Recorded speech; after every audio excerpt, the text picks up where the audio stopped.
Surely this one's going to happen. Jordan Henderson going back to Sunderland. It has to happen. I need this to happen because it would be romantic. Romance in football is getting less and less every single season. They're adding bits to the game, making it more difficult to enjoy. They're removing parts of the game which makes it more difficult to enjoy. So the romance, the romantic stories, they're less frequent now. So as a neutral, whenever one occurs, I cling to it. I enjoy it. Dan Burn, perfect example. Going back to Newcastle United, avoid relegation, Champions League football, scoring that goal, winning the Carabao Cup. Now I appreciate bringing up a Newcastle United example in what is pretty much a Sunderland video is perhaps not the best idea, but it's a really good example. I enjoyed it. Jordan Henderson going back to Sunderland. It's a nice story. I like nice stories within football. Now, if you're unaware of what's going on, you're probably really confused at this point. But basically, Henderson's contract at Ajax has expired. He's decided to not renew his contract, so he's now a free agent. And surely a move back to Sunderland is on the cards. And I think, look, put sentimentality to one side. This is a transfer that makes sense for Sunderland, and I think it's a transfer that makes sense for Jordan Henderson himself. There's only winners if this happens. I'm expecting it to happen as well. I'll discuss in a second. Before we do, I just want to say a couple of thank yous to Sparksian, who put in 2 super chats of $10 a piece, saying Gyökeres will be good at Arsenal, and just saying thank you for the content, and also to Thuz as well for the £2 super chat to get a coffee. Now, fun fact here on Tartan, I don't drink coffee. However, I will get myself a bottle of Highland Spring apple and blackcurrant. Thoroughly enjoying that in a minute. But massive thank you to those for the donations. It is literally half the revenue on the channel. So YouTube do it over the last 28 days. You get paid monthly, but it tracks it over the last 28 days. And half my revenues come from the donations and super chats. So massive thank you. Right, Jordan Henderson. I'm going to discuss it from his perspective first, if you don't mind. This would be a good move for him. Thomas Tuchel is showing he's got a space in the England squad. That is his spot. That England squad is Jordan Henderson's shirt to lose. Now, you could dispute it because of perhaps availability of players back in the summer at the end of the season may become available this season, or there'd be players who were on the fringes. The perfect example is Elliot Anderson, played in the 21s, but you would expect him to step up to the senior squad this coming season. Therefore, Henderson's spot could be in doubt. Now, I don't think Jordan Henderson should be in the England squad, and I imagine a lot of people watching this will agree with that. But that's irrelevant. It doesn't matter what we think, because at the end of the day, Thomas Tuchel selected him. The World Cup is next year. I doubt he's going to make drastic changes to the squads we've seen under Tuchel so far. And the fact that he's got Walker and Henderson in there shows that he really appreciates them for what they offer, and he thinks they've still got something to offer. That's why I think it's important that those 2 players in particular got the right move. Walker to Burnley, discussed it the other day. I think it's good for Kyle Walker. Henderson to Sunderland would give him a season of playing Premier League football to show Tuchel, look, I can still do it at this level. Yes, Tuchel wants his players to be playing Champions League football, but he's also got to be realistic, which is a 35-year-old Jordan Henderson is probably not going to get that in the Premier League. He would get it at other clubs. He'd be able to go play for Champions League clubs, not in England. He already was. But in the Premier League, this makes sense for Henderson. And it's his shirt. It's his spot on the plane to lose. As for Sunderland, they've done some good business so far, and they continue to do good business. And we're going to discuss one of those players, Simon Adingra, in just a minute. And most of the players they're bringing in are on the younger side of things. They are a bit inexperienced, but they've got big ceilings, big potential, huge expectations. And in the sense of Habib Diarra, a lot of those that know a lot more about football than I expect him to go on and become a top midfielder.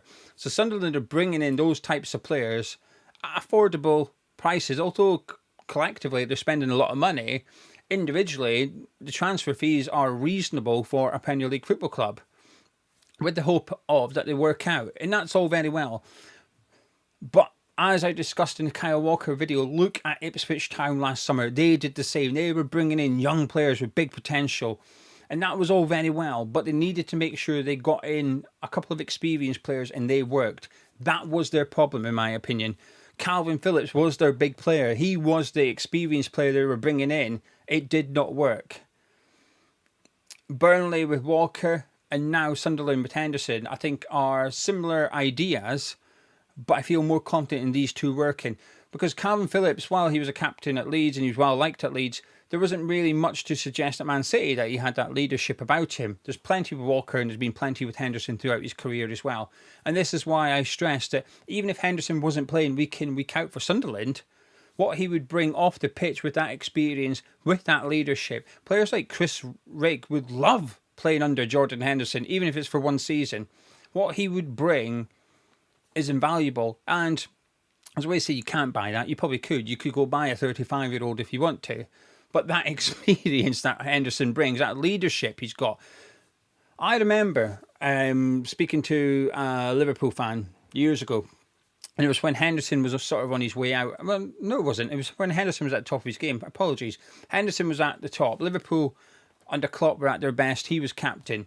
And I remember what he said about Henderson. He said, Jordan Henderson's world-class attribute isn't with his feet.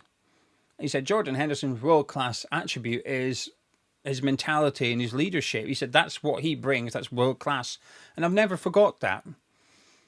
And I thought it was interesting. It was basically, was it a polite way of saying Henderson's not that good? I don't think it was. I think he was just being sincere with what he said. That Henderson as a captain, there's no better. Sunderland cannot just bring in young players. You need to bring in one or two of the older players as well. And that's why I think Henderson would be a good move. He loves, I've got no doubt he's still a big Sunderland fan. He was at the playoffs final and stuff. Henderson is a big Sunderland fan. That's what you need. You need players that's going to run through a brick wall next season because it's going to be tough for Sunderland. Despite their impressive signings, it's going to be tough. Henderson would be it's very obvious, but it's also very clever. Now, as for Adingra, this is the big news today, I guess, that he's heading to Sunderland from Brighton in a deal worth 80 million plus a potential 2.5 million of add-ons. Now, sometimes I go to speak and I think, whoa, that sounds a bit patronising, take that back. And I think, well, I support West Ham. Surely then you can only come across as so patronising when you support West Ham, I think, right? If there's a Man U fan saying this, I think you do one, mate. But hopefully Sunderland fans take this the right way.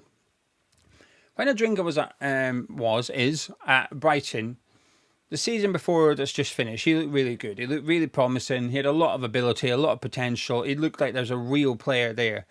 His biggest issue was that he was up against Mitoma. Mitoma, I think Adringa's best position is out on the left. And that's Mitoma's position, and he's nowhere near as good as him. But you're comparing him to one of the best wingers in the Premier League at this point. But he looked like someone who had a lot of potential. It was a typical Brighton signing, coming in young. He appears from nowhere. Hang on a minute, how have they done it again? How have they got another player just like that? It's similar to the player's name that I always struggle to say this guy's name. Buonanotte. Is that how you say it? He was on loan at Leicester. Buonanotte. And then Cisco as well. Both of Brighton. But again, I seen them as a trio, 3 players. I thought, how have they done this, right? They're not even the first choice players. There's the second choice. But how have they got all this talent? They know how to spot an attacking midfielder, Brighton, and a winger. They're better at spotting some positions than others. As much as praise as they get, I'm still waiting for the centre. I'm a big fan of Van Heck. But centre-backs, there's no Mitoma at centre-back at Brighton. There's no goalkeeper at Brighton like Mitoma. I think they can still improve in some areas. But the wingers and attacking midfielders, ridiculous. But last season, a couple of goals, a couple of assists, not loads, very inconsistent. And here's the problem. I think at Brighton, and this is maybe a bit patronising, I hope it doesn't come across like that. At Brighton, if Adingra started 2 games and was poor in 2 games, he doesn't start the 3rd game. He comes out of the team, someone else goes in because they've got that much quality in depth. He wasn't afforded 3-4 bad games in a row. At Sunderland, he might get the 3rd game. He might get the 4th game. And I think that's what he needs. I think he needs, sometimes you look at a player and you think he just needs not a home. Some of them do need a home. But I think he's got that at Brighton. I think he just needs a coach that believes in him but is also willing to play him until he gets into good form and hope he stays in good form. And I think that was a problem with him at Brighton. I feel like when he did play, and he wasn't good, he was dropped for the next one. And that's harsh. That's difficult. That's hard to get momentum going. There was a couple of times, don't get me wrong, there's a couple of times I watched Brighton last season and Matoma looked poor. But yet he got that third or fourth game after being poor for a couple because you knew how much talent he had. Hurzel stuck by him. Adingra not so much. It was a bit more short-lived.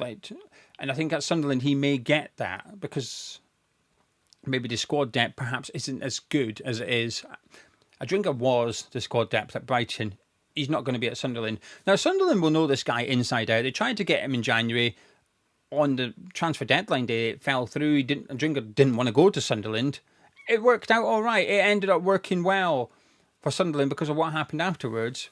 But that's a player that they identified 6 months ago and wanted. You would imagine they've kept an eye on him with anticipation of if we get promoted, who we're going to go for. Here's a guy we're looking for. You're going to keep on monitoring him. So I've got a lot of confidence Sunderland know everything about this player, and I actually think this could be a good move for the player. I think it's a bit risky on Sunderland's part. Is he guaranteed to go on and become a success? No. But if you can get everything out of him, I think you've got a top winger on your hands. Brighton do make mistakes in the transfer window in terms of selling players. You look at Arsenal, away to sign Victor Gyökeres, was at Brighton, didn't look like anything, went to Coventry and then off to Sporting, and now he's off to Arsenal. So they can make some errors now and again. Is this one? I'm unconvinced, but for a promoted side to the Premier League, they're getting a young player who's got experience playing top flight football. That's rare. You don't find this many 23-year-olds that have played a couple of seasons in the Premier League regular enough. You don't get that. I think this is a decent signing by Sunderland, and it could end up being an outstanding one. But what I will say is I think he'll fit with Sunderland. Sunderland will, sit back and defend a lot next season and look to hit them on the break. Adringa's got that pace. He's got that direct running. I think he'll enjoy playing like that, which isn't something that was afforded to him at Brighton all the time. Brighton were a bit more patient at times, and the ball got moved slower. And I think when you're a player with that acceleration and you want to run at defenders, it's not always the best build-up for you. So I think it's a player that might benefit from playing on the break in the transition more often. I think I'm convincing myself he'll be a really good signing. I'm not going to get carried away. I think it's a decent signing. I think it's a fair transfer fee for what you're buying. And best of luck to him. Needs to work a bit harder out of possession. I will say that. When I watched him at Brighton, he did look a bit lazy at times when Brighton didn't have the ball. I felt like he could have worked a little bit harder. But that's something that's easily coached. And funny enough, that's exactly something that the likes of Jordan Henderson will sort out of that club quickly. If there was a player not pulling his weight, you would imagine he would pull them up and he would get that rectified pretty quickly without the head coach even getting involved. So I think Henderson would be fantastic signing, low risk. Adingra comes with a risk. But the difference is Henderson's, as a signing, can only be so good, can't it? Adingra, the ceiling's quite high. The potential, there's a lot of potential there. Anyway, elsewhere in the Premier League, Madueke looks closer to move to Arsenal. It feels like they're just waiting for the Club World Cup to come to a conclusion with Chelsea now in the final. There's a bit of a difference in the valuation, though. I think Chelsea are looking for around 55 million because they're pointing at Newcastle buying Elanga, saying, well, if he's 55, Madueke's 55. Now, Chelsea are under pressure a little bit to sell players to the tune of 60 million because this is where Premier League and UEFA are different. So Premier League PSR, Chelsea are fine. UEFA FFP, Chelsea are not fine. But the punishment from UEFA, rather, it's next to nothing. It's just a case of, look, sell a few players and we'll be all right. And that's what Chelsea need to do. So Madueke is going to account for most of it. Petrovic could be the other one, who was linked to Sunderland, but looks like he's off to Bournemouth. £25 million is the agreed fee between Chelsea and Petrovic. If that's what Bournemouth have to pay, we'll wait and see. But Chelsea was seeking 25 million, and Petrovic was told, someone bids 25, you can go. Looks like Bournemouth's new number one after Kepa went back to Bournemouth, went from Bournemouth back to Chelsea and to Arsenal. A little bit of a goalkeeper triangle going on there. Would be a fantastic signing for Bournemouth. I would have loved him at West Ham, and I think he was strongly linked to Sunderland at one point as well. They were quite ambitious with the number ones. They haven't got one yet, as far as I'm aware. Must do more research in that regards, but they're going after the right goalkeepers, Sunderland. I think they're identification of talent is spot on. It's just getting one over the line. Anyway, there you go. That's it for the Premier League transfers today. Jordan Henderson getting back to Sunderland.